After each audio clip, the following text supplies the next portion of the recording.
বন্ধুরা, Asia cup 2025 একদম শুরুর মুখে, আর তার আগে এক লোকাল টুর্নামেন্টে রিঙ্কুর ব্যাটিং পুরোপুরিভাবে তাক লাগিয়ে দিল সবাইকে। একেবারে হেরে যাওয়া ম্যাচকে রিঙ্কু তার ম্যাজিক লাগিয়ে দুর্দান্তভাবে জিতিয়ে দিল। আর যারা বলছিল রিঙ্কু সিংকে এশিয়া কাপ 2025 স্কোয়াডে রাখা একটা ভুল সিদ্ধান্ত, তাদেরকে পুরোপুরিভাবে চুপ করে দিল রিঙ্কুর এই ব্যাটিং। তাহলে চলুন বন্ধুরা জেনে নি কি এমন করলো রিঙ্কু যে তার জায়গা এশিয়া কাপের প্লেইং 11-এ পুরোপুরিভাবে কনফার্ম হয়ে গেল। তাই আপনি যদি সেটা বিস্তারিত জানতে চান তাহলে অবশ্যই ভিডিওটি শুরু থেকে শেষ পর্যন্ত মনোযোগ সহকারে দেখে নিন। নমস্কার বন্ধুরা, আপনারা দেখছেন ক্রিকেট ক্যাপস, আর আপনারা এখানে সবসময় পেয়ে যান ক্রিকেট রিলেটেড সব এক্সক্লুসিভ আপডেট সবার আগে। আর আপনি যদি এখন আমাদের চ্যানেলটি সাবস্ক্রাইব না করে থাকেন তাহলে অবশ্যই আমাদের চ্যানেলটি এখনই সাবস্ক্রাইব করে ফেলুন। আর পাশে দেখুন একটা বেল আইকন আছে, সেটাও প্রেস করতে ভুলবেন না। তাহলে যখনই আমরা কোনো আপডেট দেবো আপনার কাছে সবার প্রথমে নোটিফিকেশন চলে যাবে। আর বন্ধুরা, ভিডিওর ডেসক্রিপশন বক্সে দেখো দুটো লিঙ্ক আছে, যেগুলো আমাদের টেলিগ্রাম চ্যানেল এবং হোয়াটসঅ্যাপ চ্যানেলের। সেখানে অবশ্যই জয়েন হয়ে যাবে, যেখানে আমরা ইউটিউবের আগে আমাদের ক্রিকেট রিলেটেড যে কোনো আপডেট আমরা দিয়ে থাকি। তাহলে চলো বন্ধুরা শুরু করা যাক। কিন্তু বন্ধুরা, তার আগে তোমাদের কি মনে হয় 2025 এশিয়া কাপের ভারতীয় দলের স্কোয়াডটা কতটা শক্তিশালী, নাকি অন্যান্য টিমের থেকে আমাদের ভারতীয় দলের স্কোয়াডটা অনেকটাই দুর্বল?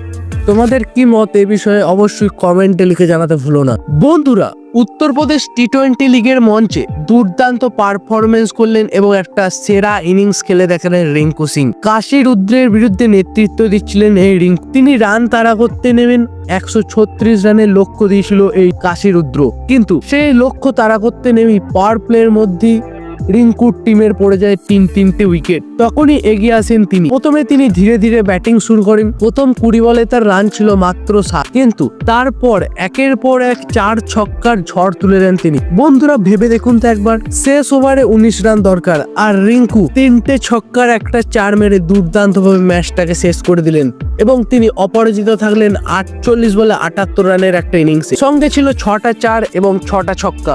এখন আর বন্ধুরা, তাহলে এমন পারফরমেন্সের পর কি সূর্যকুমার যাদব তাকে এশিয়া কাপের প্লেইং 11-এ না নিয়ে থাকতে পারে? রিঙ্কু শুধু একটা ম্যাচই নয়, পুরো লিগ জুড়ে দুর্দান্ত এবং ধারাবাহিক পারফরমেন্স ভাবে খেল দেখিয়েছেন। 7 ইনিংসে তিনি করেছেন 295-এর মতো রান, গড়ে 59 স্ট্রাইক রেট এবং রান রেট 170-এরও বেশি। একটা শতরান এবং 2টো অর্ধশতরান করেছেন তিনি। সঙ্গে 7 ম্যাচে মোট 19টি ছক্কা। বন্ধুরা, এমন স্ট্রাইক রেট নিয়ে মিডল অর্ডারে ব্যাটিং করা সত্যিই চ্যালেঞ্জিং, কিন্তু রিঙ্কু সেটাকে সহজ করে তুলেছেন নিজের ফর্ম এবং আত্মবিশ্বাসের দ্বারা। ভারতীয় দলে রিঙ্কুর ছোট্ট ক্যারিয়ার আমরা দেখেছি তাকে মূলত ফিনিশিং এর ভূমিকায় খেলতে। কয়েকটি ম্যাচে কঠিন পরিস্থিতি থেকে ম্যাচ বার করেও এনেছেন তিনি। তবে গতবার আইপিএল এ ধারাবাহিক রান না পাওয়ায় টি-20 বিশ্বকাপের দলে তিনি সুযোগ পাননি, কিন্তু এশিয়া কাপে তাকে বর্তমান ফর্ম রেখে তাকে মনে করা হচ্ছে তাকে বাদ দেওয়া অনেকটাই মুশকিল হবে। অর্থাৎ তিনি একদিকে তো রিঙ্কু সিং প্রধান কোচ গৌতম গম্ভীরের একজন প্রিয়, তাছাড়াও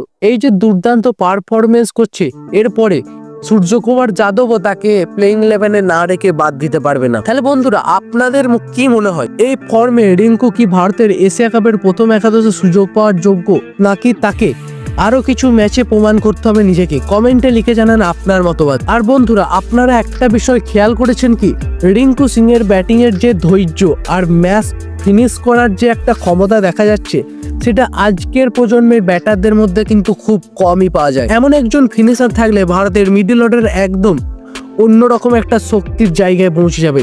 বিশেষ করে যদি বড় ম্যাচে রান তাড়া করতে হয়, তখন অনেকটাই চাপ সামলে নিতে পারবে আমাদের ভারতীয় দল। তাহলে বন্ধুরা, আপনাদের যদি ভিডিওটি ভালো লাগে অবশ্যই একটা লাইক করে আমাদেরকে সাপোর্ট করবেন এবং শেয়ার করবেন আপনাদের একজন ক্রিকেট প্রেমী বন্ধুর সঙ্গে আমাদের চ্যানেলের লিঙ্কটি। এখানে ক্রিকেট রিলেটেড সকল নিউজ সবার প্রথমে দেওয়া হয়। আর বন্ধুরা, ডেসক্রিপশন বক্সে দেখো লিঙ্ক আছে আমাদের টেলিগ্রাম চ্যানেল এবং হোয়াটসঅ্যাপ চ্যানেলের, সেখানে গিয়ে অবশ্যই জয়েন হতে ভুলবে না। আজকের মতো তাহলে বন্ধুরা এখানেই, ফিরে আসি খুব শীঘ্রই নতুন কোনো আপডেট নিয়ে। ততক্ষণের জন্য ভালো থাকুন, সুস্থ থাকুন এবং ক্রিকেটের প্রেমে হাবুডুবু খেতে থাকুন।